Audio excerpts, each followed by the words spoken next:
everyone, welcome to episode 20. So I'm just going to say go Mobby, go Mobby, go Mobby. That's me, I pay myself, and to everyone that has been there from day 1 to 20, thank you. So in our usual greetings in different African languages, I say to you Mulishani, that's how are you, from Zambia. Okay, so we are going to continue our discussions on trade facilitation under the AfCFTA agreement I mentioned last week.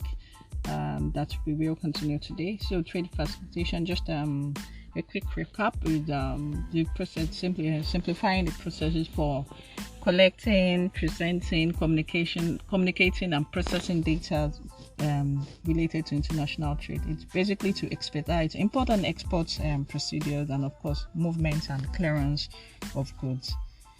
So I started last week. I mentioned some of the provisions provided for under the agreement, so we will continue with some others today as well.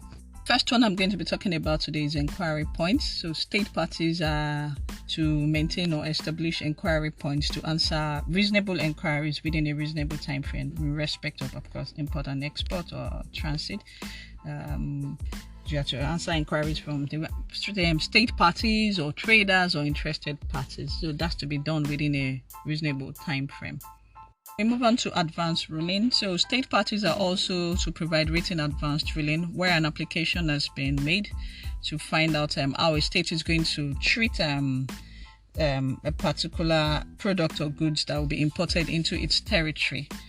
So you can maybe an applicant can write in from Ghana to South Africa to find out in respect of this particular good, how is it going to be treated, what's going to be the provision in respect of tariff classification, origin of the goods, or the criteria for determining the customs value or preferential treatment qualification. So this are some of the provisions amongst other criteria that will be used to provide advanced ruling. And there are times it may be declined. The state party might decline, maybe in instances where the facts or circumstances is subject to an administrative review. So the agreement provides for that. And we move to pre-arrival processing. So state parties are also to maintain procedures to enable prior submission of import documentation so that can be processed before the arrival of the goods. So of course this is meant to prevent delay. So once you can submit, provide procedures that importers can submit their documentation for that to be processed, and of course so that by the time the goods arrive, then that can be expedited, that the movement, that taking it out of the ports can be expedited without incurring or without the unnecessary delays.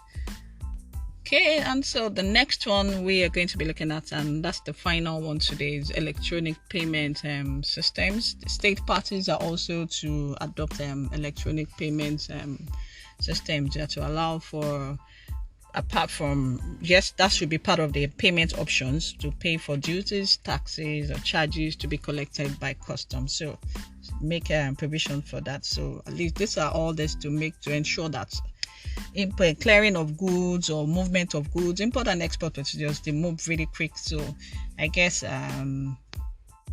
various state parties are already making provisions towards this. For example, I saw on the official Twitter page of the AfCFTA Secretariat where they had mentioned that the customs teams of the AfCFTA visited the Rwanda and DRC border post, and the clearance system has been digitized, and traders can scan documents on their own.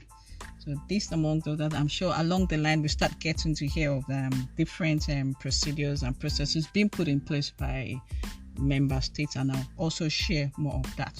So this is where we end it for today, and I say to you all, bye-bye until next week, Thursday. And as usual, information is basically just for general educational purposes only, not to be regarded as an expert advice. If you need an expert advice, please reach out to me. Until next week, bye-bye.